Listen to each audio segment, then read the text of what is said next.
आपके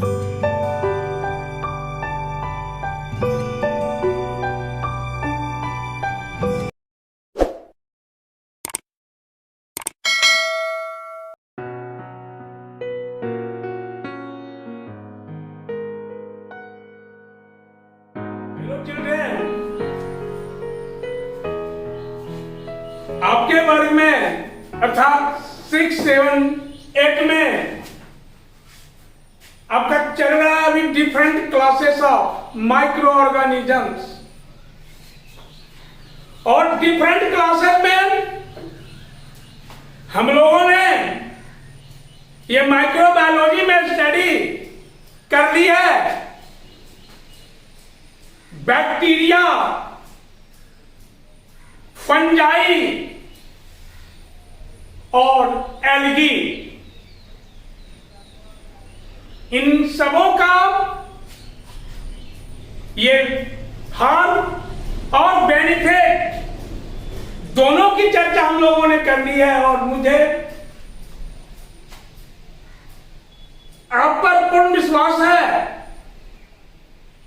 कि आप सभी लोगों ने अपने स्तर से सेल्फ स्टडी करके अपने मन के अंदर, अपने मस्तिष्क के अंदर इसे आपने बैठा दिया होगा बच्चों। इसके लिए आप सबों को मेरी ओर से बहुत बहुत धन्यवाद। चलिए, और आज हमारा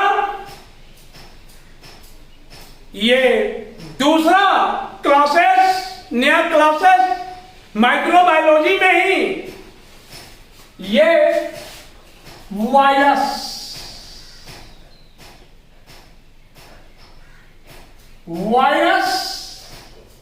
तो बायोलॉजी के जिस शाखा के अंतर्गत, जिस ब्रांच के अंतर्गत हम वायरस का स्टडी करते हैं उसे वायरोलॉजी कहते हैं। Virology, the branch of biology which deals about the study of virus. The branch of biology, the branch of biology which deals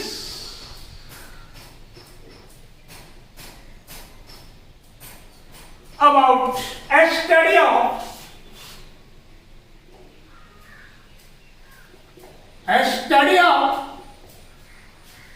virus called virology। बच्चों, अभी हम लोगों ने वायरोलॉजी के बारे में जाना। ये वायरोलॉजी वायरस से रिलेटेड होता है। और बच्चों, अब आप जान लो कि वायरस अति सूक्ष्म ऐसे पदार्थ हैं जिनमें या जिनकी रचना पूर्ण लिविंग सेल की तरह न होकर एक निर्जीव सेल की तरह होता है। दैट मीन्स ये वायरस अति सूक्ष्म smallest organisms, smallest organisms of world,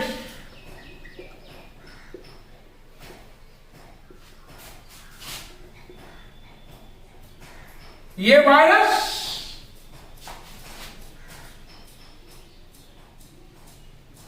दुनिया का सबसे छोटा जीव और इनके सेल की रचना लिविंग कोशिकाओं की भांति न होकर नॉन लिविंग कोशिकाओं की भांति होता है। अर्थात इसमें लिविंग और नॉन लिविंग दोनों का गुण पाया जाता है बच्चों। इसलिए इसे living and non living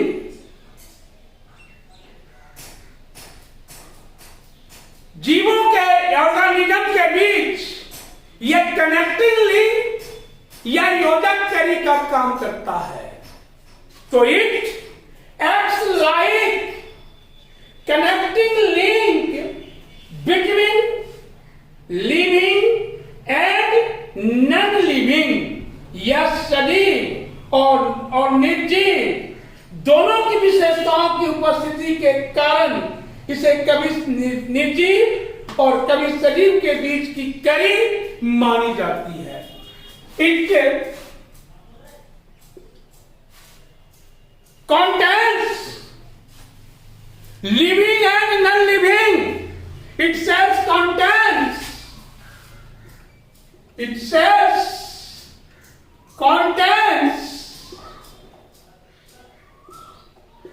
living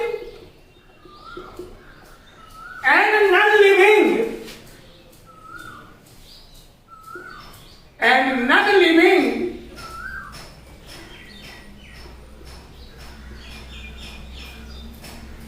itself contains living and non-living properties.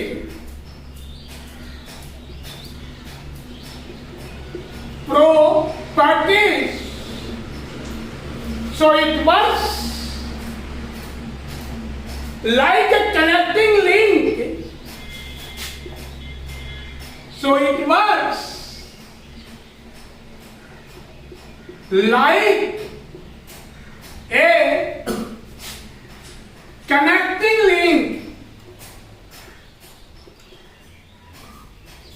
So it works like a connecting link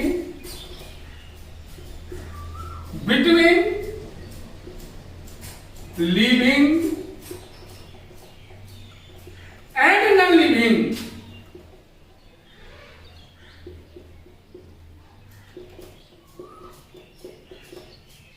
ये लिविंग और नॉन लिविंग सजीव और निर्जीव के बीच योजक कड़ी का काम करता है। कौन? वायरस। क्योंकि इसमें लिविंग और नॉन लिविंग दोनों के प्रॉपर्टीज पाए जाते हैं। इसे ये इतने स्मॉलेस्ट हैं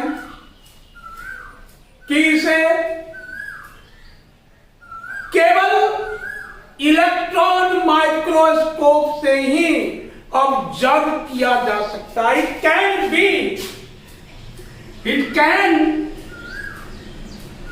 can be observed, investigate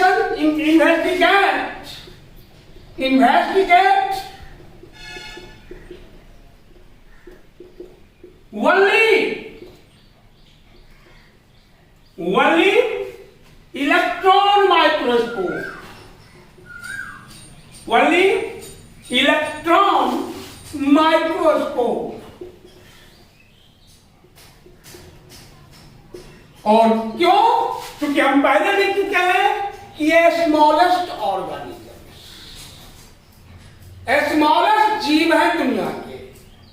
इन्हें नेकेड आई से या कंपाउंड आई से हम इन्वेस्टिगेट या ऑब्जर्व नहीं कर सकते हैं। उसके बाद बच्चों इनमें कोशिका की भांति साइटोप्लाज्म विभिन्न प्रकार के सेल ऑर्गेनेल्स तथा मेटाबॉलिक एंजाइम्स नहीं होते। साइटोप्लाज्म सेल ऑर्गेनिजम्स या cell organelles and metabolic enzymes नहीं पाए जाते हैं। Cell does not contain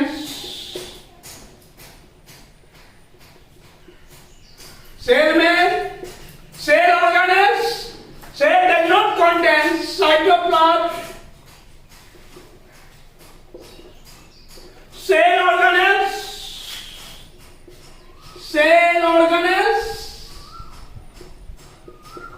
and metabolic enzymes.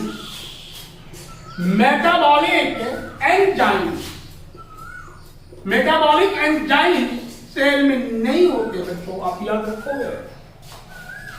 इसके सेल में मेटाबॉलिक एंजाइम नहीं पाए जाते हैं, इसलिए इसे इन्हीं विशेषताओं के कारण इसे एसेलुलर माइक्रो ऑर्गेनिज्म कहा जाता है। It is also called, it is also called एसेलुलर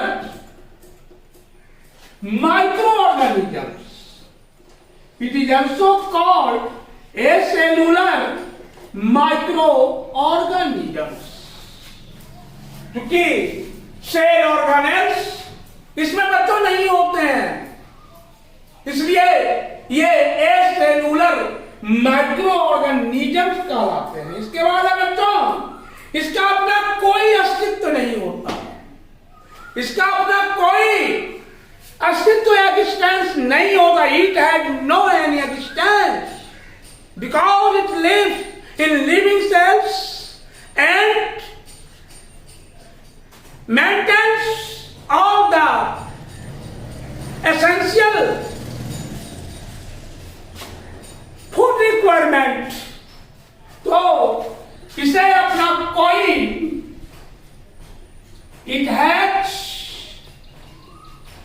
no any self existence,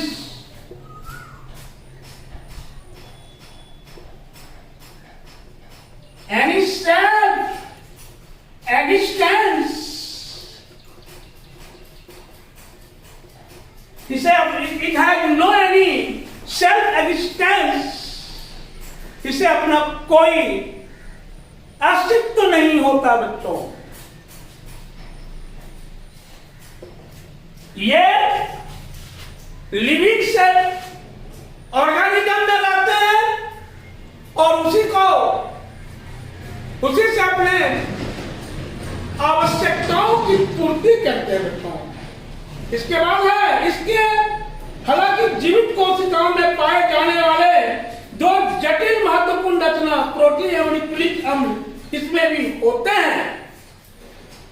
जो लिविंग सेल्स में होता है प्रोटीन और न्यूक्लिक एसिड, जो ये प्रोटीन और न्यूक्लिक एसिड ये लिविंग इनके सेल्स में होते हैं। तो it contains protein and nucleic acid. It contains protein and nucleic acid. यह सदा किसी जीवित कोशिकाओं में परजीवी की भांति रहता है। तो इसलिए इसे इट इज कॉल्ड, इसलिए कहलाता है, it is called living organism, इसलिए लिविंग ऑर्गेनिज्म कहा जाता है। इसके बाद बच्चों यह परजीवी यह किसी जीवित कोशिकाओं में पैरासाइट के रूप में अपने लाइफ को व्यतीत करते हैं बच्चों। तो it always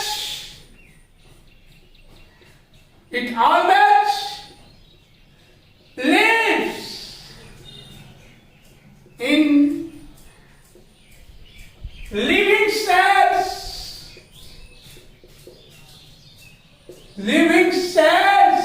and maintain their food requirement, and maintain their food and maintain their food requirement, और अपने भोजन की आवश्यकताओं की पूर्ति करते हैं। कौन? रिक्वायरमेंट कौन ऐसा करते हैं? तो वायरस करते हैं। वायरस, अभी आपको मैंने बताया है कि it is a connecting link between plants and या between living and non living. तो इसे लिविंग किस आधार पर मानते हैं? तो इसमें न्यूक्लिक एसिड और प्रोटीन दोनों इनके न्यूक्लियस में पाए जाते हैं। तो ड्यू टू दिस फैक्ट यह स्टेटमेंट ये लिविंग है और इसमें कोई सेल स्ट्रक्चर नहीं है, सेल का कोई कंपोजिशन नहीं है, सेल ऑर्गेनेल्स नहीं है। इस काउच के आधार पर या इस स्टेटमेंट के आधार पर हम वायरस को क्या मानते हैं? Non living. सो दैट, इसलिए हम ऐसा कह सकते हैं कि virus is connecting link between living and non living. बच्चों, तो इतना हम लोगों ने देखा कि वायरस क्या है, किस तरह से विजिबल हो सकता है, इसकी क्या विशेषता है। अब आप वायरस की न्यूक्लियर प्रोटीन के एक कण के रूप में पाए जाते हैं। अब हमने बताया कि न्यूक्लियर प्रोटीन और न्यूक्लिक एसिड से बनने वाला ग्रैन्यूल्स न्यूक्लियर प्रोटीन कहलाता है। तो बच्चों, प्रत्येक वायरस में या प्रत्येक वायरस से लिविंग सेल्स में पाए जाने वाले न्यूक्लिक एसिड डीएनए और आरएनए का एक लंबा कॉइल अणु होता है, डीएनए। क्योंकि virus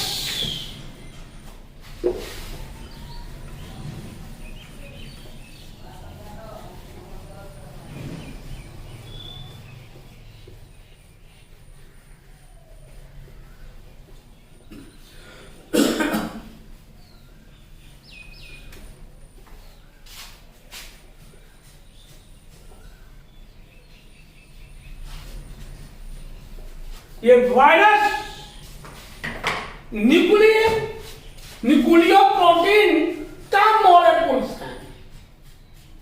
nuclear protein it is molecules of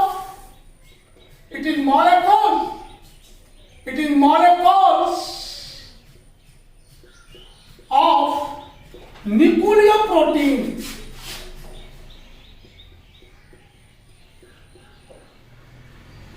nuclear protein, तो न्यूक्लियर प्रोटीन का मतलब ही होता है कि इसमें न्यूक्लिक एसिड और बच्चों, ये न्यूक्लिक एसिड जब भी इसमें न्यूक्लिक एसिड होंगे तो ये दोनों मॉलिक्यूल्स डीएनए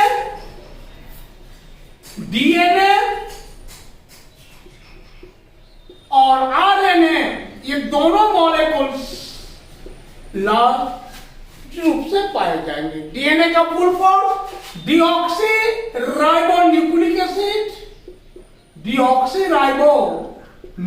एसिड और आरएनए का full form ribo nucleic acid.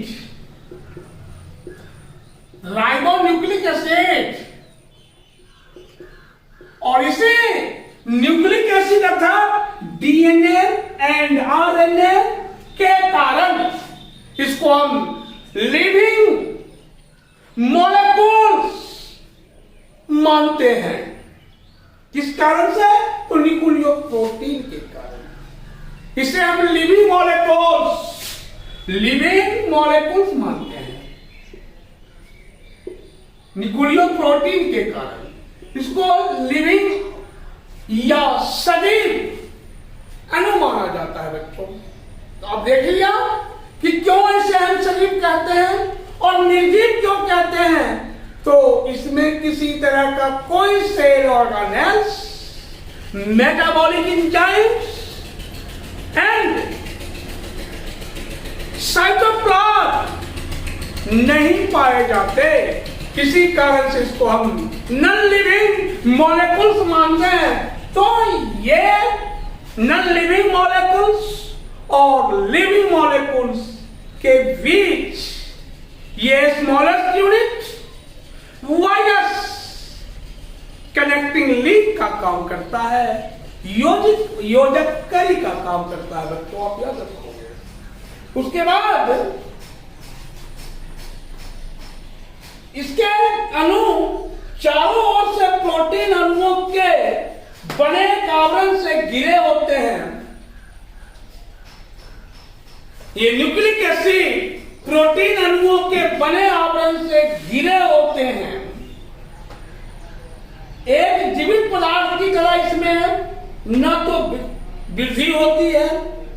तो बच्चों आपने ये न्यूक्लिक एसिड जो है ये एक कोट से, एक घेरा से, ये सपोज करो ये है वायरस मान लो इसको, इसका ये कोट है और ये कोट जो है इसका ये प्रोटीन का कोट है, प्रोटीन का घेरा है और ये प्रोटीन को इसका प्रोटेक्टिव कोट या सुरक्षात्मक आवरण का काम करता है। ये प्रोटेक्टिव कोट प्रोटीन माने न्यूक्लिक एसिड के चारों तरफ एक कोट, एक protective coat present which formed by protein, जो कि प्रोटीन से बने होते हैं। उस प्रोटेक्टिव कोट को हम क्या बोलेंगे बच्चों? ये प्रोटीन का कोट, प्रोटीन का कोट। अब देखिए बच्चों, तो आपने देखा due to this fact virus is a living molecules, जीवित अणु। बट हियर आपसे एग्जाम में पूछा जाता है क्वेश्चन कि why virus is acts as a connecting links between living and non living. तो आपने देख लिया वायरस लिविंग थिंग्स के रूप में क्यों काम करता है, क्या कारण है, किसको हम लिविंग थिंग्स मानते हैं। अब वायरस मैंने क्या कारण है कि इसको हम नॉन लिविंग थिंग्स या निर्जीव पदार्थ या निर्जीव अणु मानते हैं बच्चों। तो आपको यह जीवित लिविंग पदार्थ की तरह इसमें न तो वृद्धि होती है और न ही यह किसी प्रकार के स्टिमुलस को भी ग्रहण कर सकते हैं, परंतु कोशिका में प्रवेश कर सजीव की भांति यह अपनी संख्या में वृद्धि करते हैं। माने सजीवों की भांति it does not grow, it does not grow according to,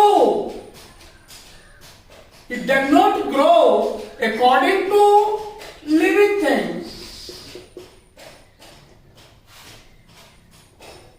It does not grow according to living things. लेकिन सजीवों की भांति सेल्स में प्रवेश कर ये ग्रोथ करते हैं। It grows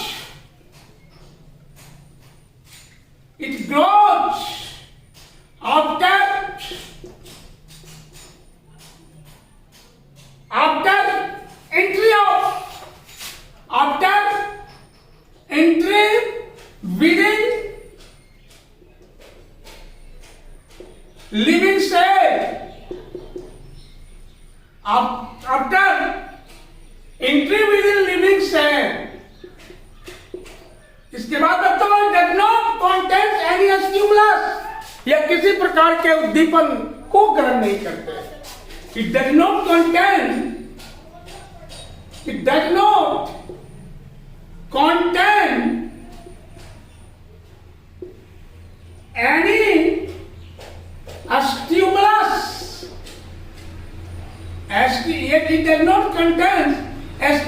stimulus।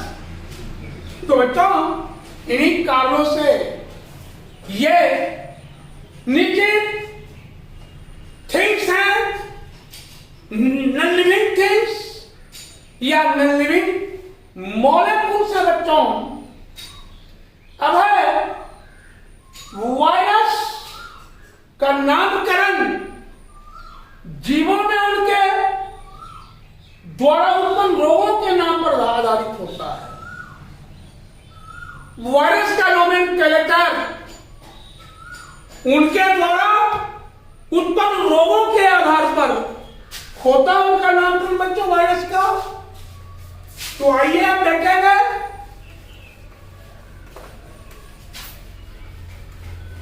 तो वायरस का नामकरण, वायरस का नोमेनक्लेचर, जिसको हम हिंदी में बोलते हैं नामकरण, इसका नामकरण कैसे करते हैं?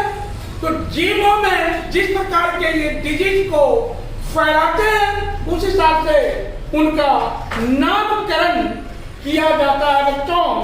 जैसे टीएमबी, जैसे फॉर एग्जाम्पल, तो इनका nomenclature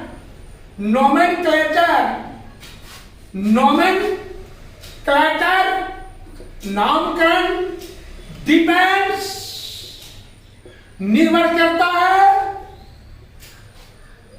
depends, nomenclature depends there period disease, उनके द्वारा उत्पन्न रोगों के आधार पर, on the basis of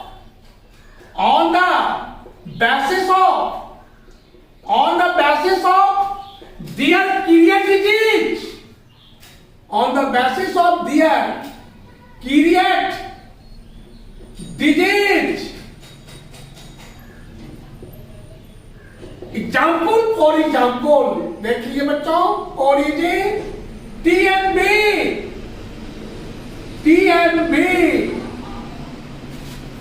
tobacco mosaic virus, tobacco mosaic virus, TMV, इसका फुल फॉर्म टोबैको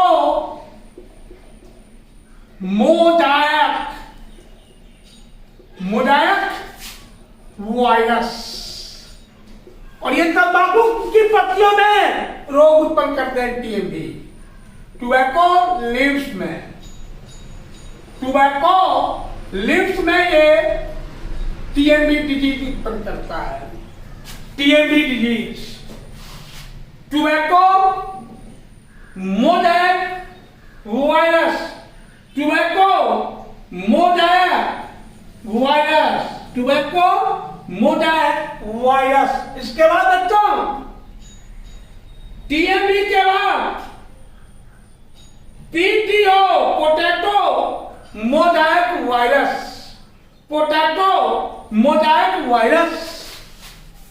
पीटीओ या potato mosaic virus, potato mosaic virus. ये आलू में, पोटैटो में ये डिजीज होता है। पोटैटो की पत्तियों में ये पोटैटो मोजाइक वायरस। इसी तरह से बच्चों मानव में होने वाला रोग पोलियो वायरस, मानव में होने वाला रोग पोलियो वायरस। एकदम हमने बोला है कि इसका नामकरण nomenclature according to their period disease. इनके देखते हो लगभग, जिसको हम बोलते हैं पैरालाइसिस, और खास करके ये बच्चों को, बूढ़ों को ये रोग होता है। और ये किसके कारण? तो पोलियोमाइलिटिस,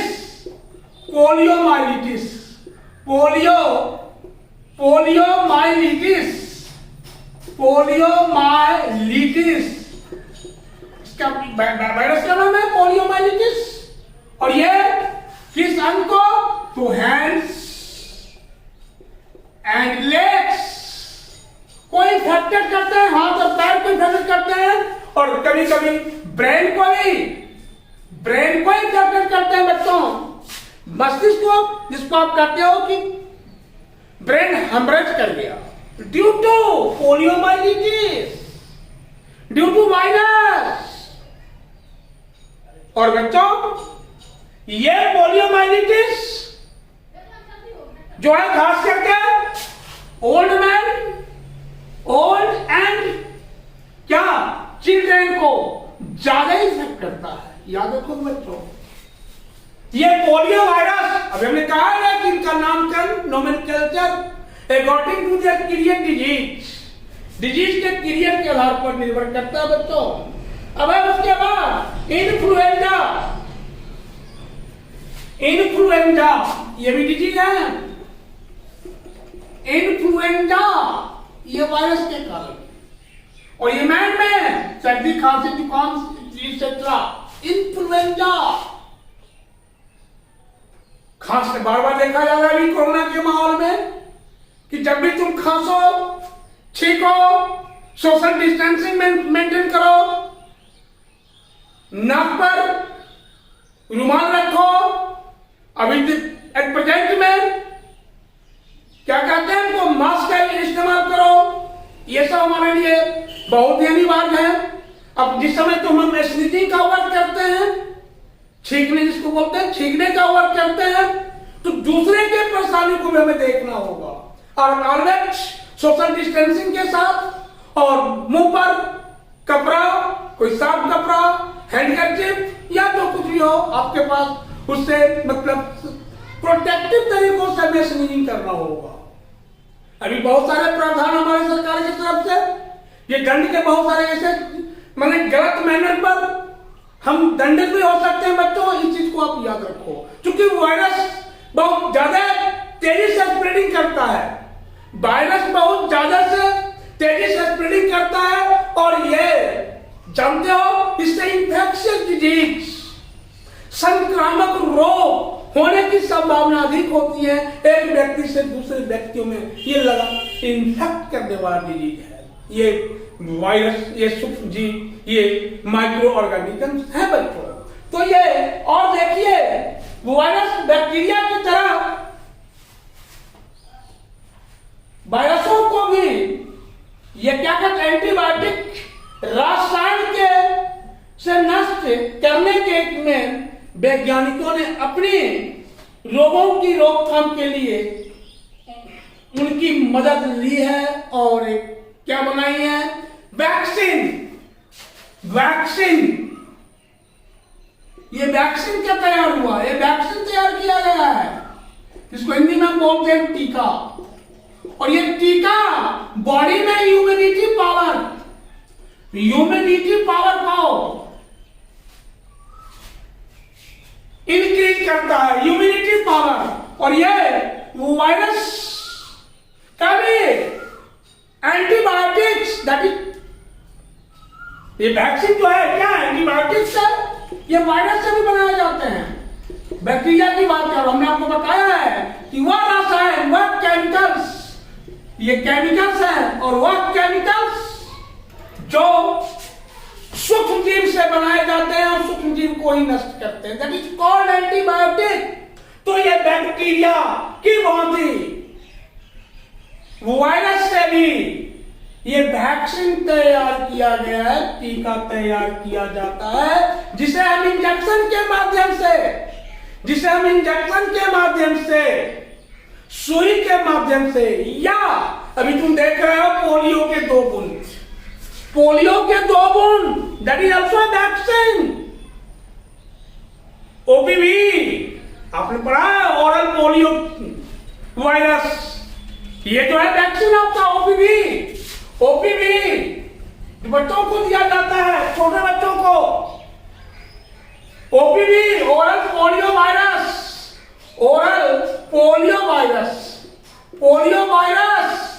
और ये ओरल पोलियो वायरस, इसके 2 ड्रॉप्स, ओनली 2 ड्रॉप्स, किसके निदान के लिए, तो पोलियो रोगों के निदान के लिए। ये अनिवार्य है बच्चों।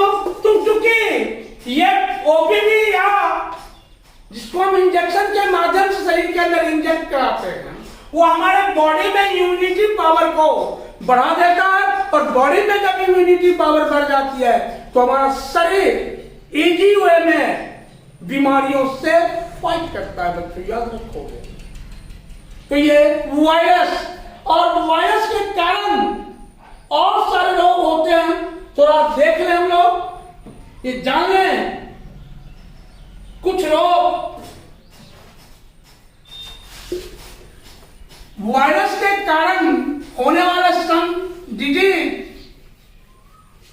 कुछ का तो चर्चा हमने कर ली है, और थोड़ा सा और देख लें। अभी टीएमडी, टोबैको मोजाइक वायरस, और पोटैटो मोजाइक वायरस,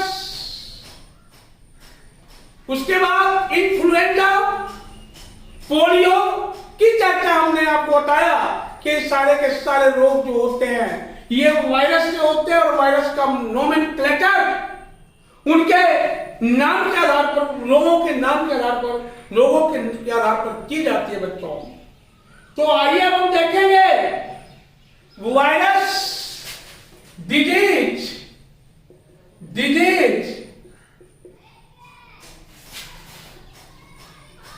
और ये पहला डिजीज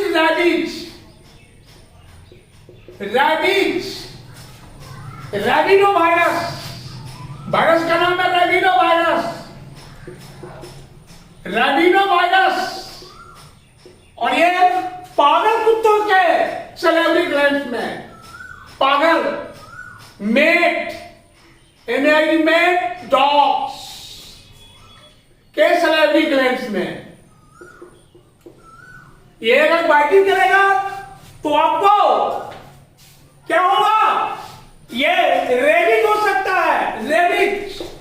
रेबिनो वायरस उसके सैलिवरी ग्लैंड्स में पाए जाते हैं।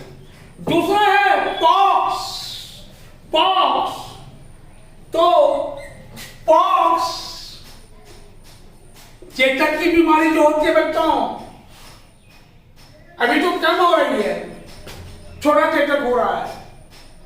ये भी कोरोना की तरह महामारी था। एक समय जब ये हो रहा था, आप सभी लोग कुछ नहीं, आप लोगों ने नहीं देखा, हम लोग भी इसको हम लोग भी देखे, कम देखे हैं। हमसे तो बड़े हमारे पूर्वज थे, वो इस डिजीज से सफर किए हुए बच्चों।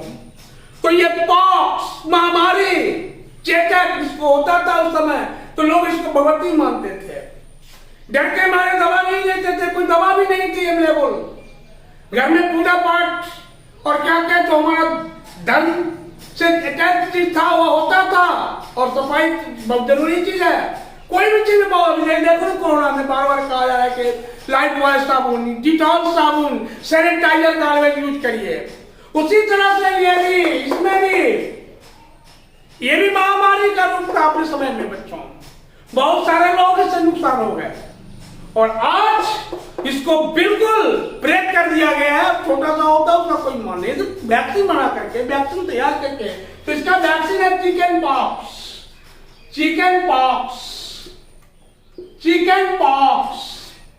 इनके उपयोग से हम इसको कंट्रोल किए हुए हैं। इसके शरीर में जाने के बाद शरीर की इम्यूनिटी पावर बढ़ जाती है बच्चों।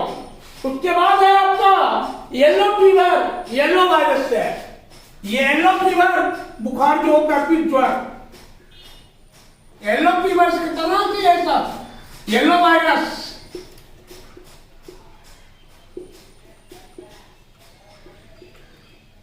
येलो फीवर, येलो वायरस के कारण। उसके बाद है आपका बच्चा ये हाइड्रोफोबिया, ये रोग है, वायरस जनित रोग, हाइड्रोफोबिया। यही रैबिनो वायरस क्रॉनिक स्टेज में अधिक दिनों के बाद ये कन्वर्ट कर जाता है हाइड्रोफोबिया में। Hydro means water, phobia means fear, जल को देख करके डर जाना। कुछ कुत्ते ऐसे होते हैं पागल, जो पानी को देख के डर जाते हैं, भागते, वही रोग कहलाता है हाइड्रोफोबिया। और हाइड्रोफोबिया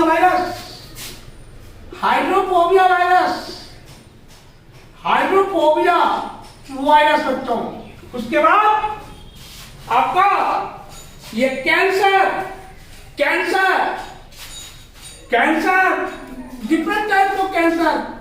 नाम सुनने के बाद डर लगता है, नाम सुनने के बाद भय होता है बच्चों। कैंसर का नाम सुनने के बाद cancer virus, blood cancer, bone cancer, mouth lungs cancer, different type of cancer.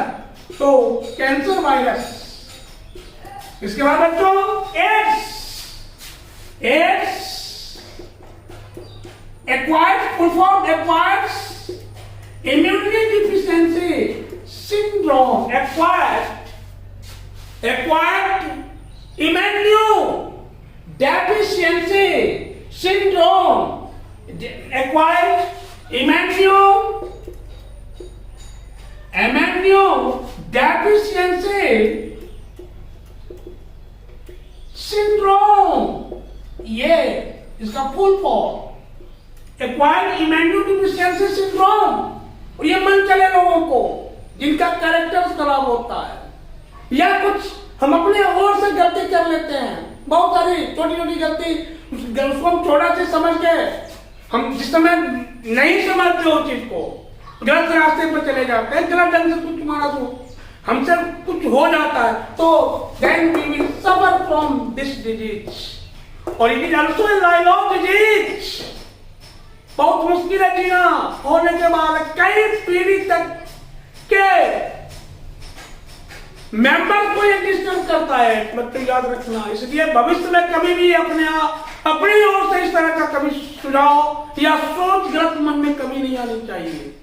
अब बच्चों ये इसका जो फैक्टर है, ये वायरस है HIV, बार-बार टीवी पर देखते हैं, human immuno full form, human immuno virus, human immuno virus. तो बच्चों आज आपका वायरस समाप्त। अब वायरस के बाद नेक्स्ट डे हम लोग पढ़ेंगे और ये आपका होगा प्रोटोजोआ नेक्स्ट क्लास। तो धन्यवाद बच्चों, चलिए।